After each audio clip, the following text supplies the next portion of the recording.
നമസ്കാരം, എല്ലാവർക്കും ഒരു നല്ല ദിവസം ആശംസിക്കുന്നു. 2 മാസത്തെ അവധിക്കാലം കഴിഞ്ഞ് കുരുന്നുകൾ വീണ്ടും വിദ്യാലയങ്ങളിലേക്ക്. സ്കൂൾ തുറക്കാൻ പോകണം. കുട്ടികളോട് എന്താ പറയാനുള്ളത്? ആശംസകൾ.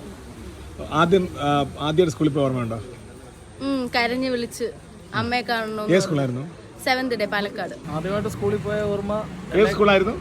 എഞ്ചക്കാട് LP സ്കൂൾ. അവിടെ 1ാം ക്ലാസ്സിൽ പഠിച്ചു. ടീച്ചറുടെ പേര് ഓർമ്മയുണ്ടോ? ടീച്ചറുടെ പേര് സുധസാർ ആണ്. പിന്നെ കണ്ടിട്ടുണ്ടോ ടീച്ചറെ? ടീച്ചറെ ഞങ്ങളുടെ വീടിനടുത്തുള്ളതാണ്, ഇപ്പോഴും കാണാറുണ്ട്. ആണ്. ഇപ്പോൾ സ്കൂളിലേക്ക് കുട്ടികൾ പോകാൻ പോവാണ്. എന്താ പുതുതായിട്ട് സ്കൂളിലേക്ക് പോകാൻ പോകുന്ന കുട്ടികളോട് എന്താ പറയാനുള്ളത്? പുതുതായിട്ട് പോകുന്ന കുട്ടികളോട് പറയാനുള്ളതെന്ന് പറഞ്ഞാൽ നല്ല രീതിയിൽ എല്ലാവരും നന്നായിട്ട് പഠിച്ച് അവരവരുടെ ലക്ഷ്യങ്ങളുമായിട്ട് ഉന്നതിയിലെത്തുക. പിന്നെ അതുപോലെ ഇപ്പോൾ നമ്മൾ വാർത്തകളിലൊക്കെ വായിക്കുന്നതാണ്, സ്കൂൾ പരിസരത്തൊക്കെ ഭയങ്കര ഈ പറയുന്ന ലഹരി പദാർത്ഥങ്ങളൊക്കെ വിൽക്കുന്നവർ ഒരുപാടുണ്ട്. അവരെയൊക്കെ തിരിച്ചറിഞ്ഞ് അവരിൽ നിന്നെല്ലാം ഒഴിവാകുക, അതിലേക്കൊന്നും പോകാതിരിക്കുക. കൂട്ടുകാരോടെല്ലാവരോടും ഇക്കാര്യങ്ങളെക്കുറിച്ച് പറയുക, നന്നായിട്ട് പഠിച്ചു. കുട്ടികളെ നല്ലവണ്ണം പഠിക്കുക, നല്ലവണ്ണം വളരുക, പഠിക്കുക.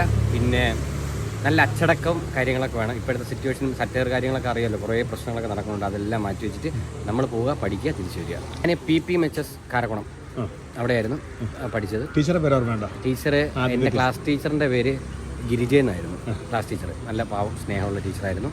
ആദ്യത്തെ കൂട്ടുകാരൻ്റെ പേര് ഓർമ്മയുണ്ടോ? അഭിജിത്ത്. ഇപ്പം SI. ഞാനിപ്പോൾ ഇവിടെ SI ആയി. സ്കൂൾ തുറക്കല്ലേ, എന്താ പറയാനുള്ളത്? എന്താ ഓർമ്മ വരുന്നത്? കുറേ വർഷമായില്ലേ ഞാൻ സ്കൂളൊക്കെ പഠിച്ചിറങ്ങിയിട്ട് 10 ഗവൺമെന്റ് UPS സ്കൂൾ കണിയാപുരം.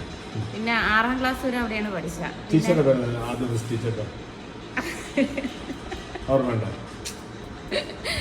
പഠിച്ച സ്കൂള് 1ാം ക്ലാസ്സിൽ പോയത് ഓർമ്മയുണ്ടോ? തീർച്ചയായിട്ടും. ഏത് സ്കൂളായിരുന്നു? സെന്റ് മേരീസ് എവിടെ? ഇംഗ്ലീഷ് മീഡിയം സ്കൂൾ, പട്ടം. ടീച്ചറുടെ പേര് ഓർമ്മയുണ്ടോ? ക്ലാസ് ടീച്ചറുടെ പേര് ഏലിയമ്മ. ടീച്ചറെ പിന്നെ കണ്ടിട്ടുണ്ടോ? 4ാം ക്ലാസ് വരെ കാണുമായിരുന്നു, പിന്നെ ടീച്ചർ റിട്ടയർ ചെയ്ത് പോയി. ഇങ്ങനെയൊക്കെ ഡോക്ടറായതിനു ശേഷം പിന്നെ കണ്ടിട്ടില്ല. പിന്നെ കണ്ടിട്ടില്ല. ഒരുപാട് വർഷങ്ങളിൽ കണ്ടിട്ടില്ലല്ലേ? 5ാം ക്ലാസ്സുള്ള ടീച്ചേഴ്സിനെ എല്ലാം ഞങ്ങൾ പോയി കാണാറുണ്ട്. 8, 9 ഒരേ ഒരു ക്ലാസ് ടീച്ചറായിരുന്നു. ആ സാറിനെ ഞങ്ങൾ എല്ലാ വർഷവും ഒന്ന് പോയി മീറ്റ് ചെയ്യാറുണ്ട്. ഓക്കെ, അപ്പോൾ കുട്ടികളോട് പറയാനുള്ളത് എന്താണ്? കുട്ടികളുടെ ജീവിതത്തിലെ ഏറ്റവും മനോഹരമായ കാലമാണിത്. അത് ഏറ്റവും എൻജോയ് ചെയ്യുക, നന്നായി പഠിച്ച് നമ്മുടെ ലക്ഷ്യത്തിൽ എത്തിച്ചേരുക. Thank you. സ്കൂൾ ഓർമ്മയുണ്ടോ? ആദ്യം ഒരേ ഒരു സ്കൂൾ ഇതുവരെ പഠിച്ചിട്ടുണ്ട്. അത് 13 വർഷം പഠിച്ചു. ഓക്കെ, ഫസ്റ്റ് സ്റ്റാൻഡേർഡ് പോകുമ്പോൾ ആ ടീച്ചർ ഓർമ്മയുണ്ടോ? ആദ്യത്തെ ടീച്ചർ അവിടെ ഫസ്റ്റ് സ്റ്റാൻഡേർഡ് അല്ലായിരുന്നു. ആദ്യം അവിടെ LKG UKG ആയിരുന്നു. ഫസ്റ്റ് സ്റ്റാൻഡേർഡ് ടീച്ചർ 4ാം ക്ലാസ്സിലെ ടീച്ചർ ആലിസ് ടീച്ചർ. കുട്ടികളോട് ശ്രദ്ധിച്ച് പോവുക, ബസ്സിലെ കയറുമ്പോഴും ഇറങ്ങുമ്പോഴത്തേക്കും ശ്രദ്ധിച്ച് പോവുക, സൂക്ഷിക്കുക, മറ്റുള്ളവരെയും സംരക്ഷിക്കുക. ഓക്കെ. പഠിച്ച സ്കൂൾ ഓർമ്മയുണ്ടോ? ആദ്യം പഠിച്ച സ്കൂള് എവിടെയാണ്? കിളിമാനൂർ. ഏത് സ്കൂളാ? Government HS. ടീച്ചറെ പേര് ഓർമ്മയുണ്ടോ? ആദ്യത്തെ ടീച്ചറ് ഒരു ഓർമ്മ സാർ, വർമ്മ സാർ. കൊട്ടാരത്തിലെ കിളിമാനൂർ കൊട്ടാരത്തിലെ. സ്കൂൾ തുറക്കാൻ പോവല്ലേ, എന്താ പറയാനുള്ളത്? നല്ലൊരു നാളായിട്ട് വരട്ടെ, നല്ലൊരു വർഷം വരട്ടെ സ്കൂളിലടക്കണേ. ആണല്ലേ? ഏത് സ്കൂളിലാണ് ആദ്യം പഠിച്ച ഓർമ്മയുണ്ടോ? 1ാം ക്ലാസ്സിൽ പഠിച്ച സെക്യൂരിറ്റി. അതെവിടെയാണ്? 4ാം ക്ലാസ്. ടീച്ചറെ പേരുണ്ട്? ആദ്യത്തെ ടീച്ചറെ പേര് ഓർമ്മയുണ്ടോ?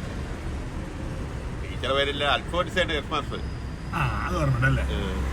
Okay, thank you. മക്കളെ, സ്കൂൾ തുറക്കാൻ പോവല്ലേ, എന്ത് തോന്നുന്നു?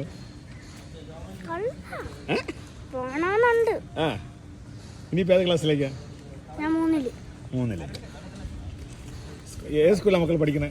ഞാൻ പ്ലാവൂർ സ്കൂള്. പ്ലാവൂർ സ്കൂൾ. എവിടെയാണത്? പ്ലാവൂർ തന്നെ. പ്ലാവൂർ എന്ന് പറയുമ്പോ എവിടെ? നമ്മളെ അടുത്ത് കാട്ടാക്കട. അങ്ങനെയല്ലേ പറയേണ്ടത്? ശരി. എനിക്ക് അഭ്യർത്ഥിക്കാനുള്ളത് അധ്യാപകരോടാണ്. ഒരു ജനതയുടെ, ഒരു തലമുറയുടെ ഭാവി രൂപപ്പെടുത്തേണ്ടത് നിങ്ങളാണ്. നിങ്ങളുടെ ഉള്ളിലെ ആത്മവിശ്വാസമാണ്, സ്നേഹമാണ് കുട്ടികളുടെ കരുത്ത്. ഓരോ കുട്ടികളുടെ ഉള്ളിലും സവിശേഷമായ ചില കഴിവുകൾ ഒളിഞ്ഞിരിപ്പുണ്ടാകും. അത് കണ്ടെത്തി പരിപോഷിപ്പിക്കാൻ നിങ്ങൾ മറന്നു പോകില്ലല്ലോ. പരാജയങ്ങളിലും വീഴ്ചകളിലും തളർന്നു പോകുന്ന കുട്ടികളെ ചേർത്ത് പിടിക്കാനും കൈപിടിച്ച് നടത്താനും നിങ്ങൾക്ക് കഴിയട്ടെ. സ്കൂൾ ബസിന്റെ നിറം എന്താണ്? സ്കൂൾ ബസിന്റെ കളർ എന്താണ്? മഞ്ഞ. എന്തുകൊണ്ടാണ് മഞ്ഞ കളർ? അതറിയില്ല. ഓക്കെ. സ്കൂൾ ബസിന്റെ കളർ? ഞാൻ പഠിക്കുന്ന സമയത്ത് സ്കൂൾ ബസ് ഇല്ല, സൈക്കിള്. അല്ല, എന്നാലും സ്കൂൾ ഉണ്ടായിരുന്നത് ഫസ്റ്റ് മഹേന്ദ്ര ആയിരുന്നു. അത് അതല്ല ചോദിച്ചത്. ഇപ്പൊ സ്കൂൾ ബസ്സുകളുടെ നിറം എന്താണ്? യെല്ലോ. എന്തുകൊണ്ടാണ്? എന്തുകൊണ്ടാണെന്ന് ചോദിച്ചു കഴിഞ്ഞാൽ പ്രൈവറ്റ് ആയതുകൊണ്ടായിരിക്കും. പ്രൈവറ്റ്. മഞ്ഞ അല്ല, ഞാൻ സ്കൂൾ പ്ലസ് ടു വരെ മഞ്ഞ നിറം. എന്തുകൊണ്ടാണ് മഞ്ഞ? മഞ്ഞ നിറം എന്തുകൊണ്ട്? ഇപ്പോഴത്തെ കാലത്തെ സ്കൂൾ ബസ് എല്ലാം മഞ്ഞ കളറാണ്. പക്ഷെ പണ്ട് ഞങ്ങളുടെ സ്കൂൾ ബസ് നീലയും വെള്ളയുമായിരുന്നു. ഈ മഞ്ഞയൊക്കെ കാര്യം എന്താണെന്ന് അറിയോ? അതൊരു യൂണിഫോമിറ്റിക്ക് വേണ്ടി ആക്കിയെന്നാണ് തോന്നുന്നത്. ഈ സ്കൂൾ ബസ്സുകൾക്ക് എന്ത് നിറമാണ് സാധാരണ ഉള്ളത്? മഞ്ഞ. അതെന്തുകൊണ്ടാണെന്ന് അറിയാമോ? എന്തുകൊണ്ടാണ്? രാത്രി കളർ കാണാൻ.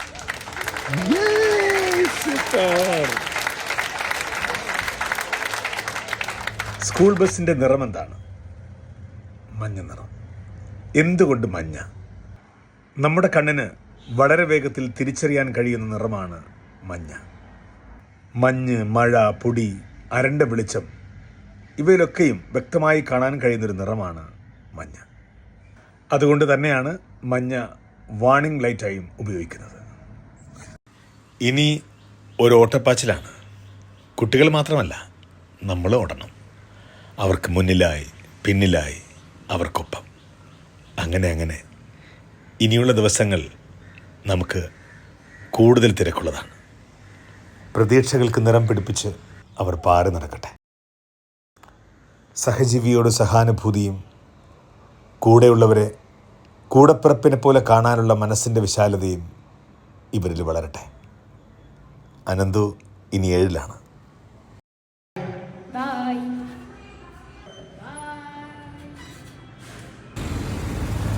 Hello, hi. വെക്കേഷൻ കഴിഞ്ഞപ്പോൾ ഇന്ന് സ്കൂളിലേക്ക് പോകാൻ പോവാണ്. മോളെ പേരെന്താണ്? ആനറ്റും. ഏത് ക്ലാസ്സിലാണ് പഠിക്കുന്നത്? 12ലും 7ലും. എന്ത് തോന്നുന്നു? വെക്കേഷൻ കഴിഞ്ഞ് പോകാൻ തോന്നുന്നുണ്ടോ? പുതിയ ക്ലാസ് ആയത് അത് ഇൻട്രസ്റ്റ് ഉണ്ടല്ലോ അല്ലേ മോക്കോ? കുഴപ്പമില്ല. സെന്റ് തോമസ് സ്കൂളില്. ഓക്കെ. അപ്പോൾ വല്ല പഠിച്ച് മെഡിക്കലായിട്ട് വരും. All the very best.